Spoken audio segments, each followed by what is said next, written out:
March in Melbourne. It's all about Formula One, a multi-billion-dollar pinnacle of motorsport where winning is absolutely everything. But when it comes to having fun, I'll guarantee these guys will take the checkered flag. Well, we're having a ball. It's great. A, it's not our car. B, there's no police around. Yeah. And C... no one coming in the opposite direction. No one coming in the opposite direction. It's awesome. And there's a dive bomber amongst us. Someone that's coming up the inside and going very late in the brakes, and everyone's aware of it. Do tell. Brian McFadden. Brian McFadden's actually, today, he was a bit hungover yesterday, so he couldn't get a good picture of him, but today he's fresh, he's had 3 hours sleep, and he's got a bit of that crazy Irishman in him, so he's competing well. Drives like he lives, I think, very reckless, unhealthy, and but yeah, he'd be an early one, but he's probably the worst, without a shadow of a doubt. Brian McFadden can drive a bit, and he's also a bit mad, so I suspect he'll do all right. He can actually, here he is trying to run supermodel Jess Hart off the road.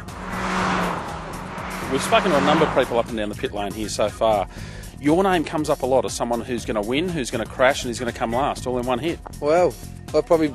The chances of all of those things are like... Who knows? So crashing is probably more likely than anything else, because I'm aggressive. I'm scared, exactly. That's why I'm like, when he's up your butt, you're just like, should I just get out of his way? No, you did well. You're a good blocker. Couldn't get past. I'm not standing like I'm trying to protect some sort of ding I've got. I haven't been Brian McFadden just yet, but a few people have been Brian. Also, I think he's most likely to crash because Brian hasn't been sober since the 80s. I think the most important thing is just keeping the car on the road, because you do get really close. I actually nearly hit you with that much, and I had to actually back off. I was like, I keep forgetting these are like actual cars. It's not bumper cars or go-karts. Well, he has no fear. I think, he's out there to win it, and I think he'll do whatever it takes to get there.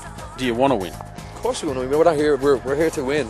We're Charlie Sheen fans. Winning. That's why we came here. Brian McFadden, he's just proved to everyone that he is reckless in life and reckless in driving.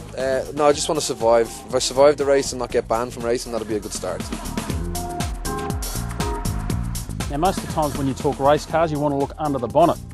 This one, though, is a little bit different. See the big battery pack? It's a hybrid car. The first time in the world there's been an all-hybrid race. So they don't make the best sound, but they do save a bit of fuel. Seriously though, why should they get to have all the fun? Tom Gleeson. Who's Tom Gleeson?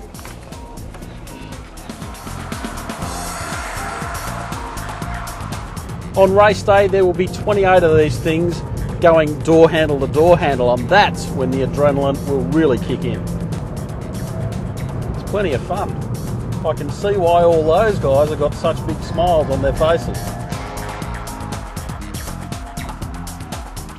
So Brian, you said you might end up doing some damage. You've already done some. A little bit of damage. Well, I started last and I dived past 8 people, and Danny was the last one, and he might have suffered a little bit.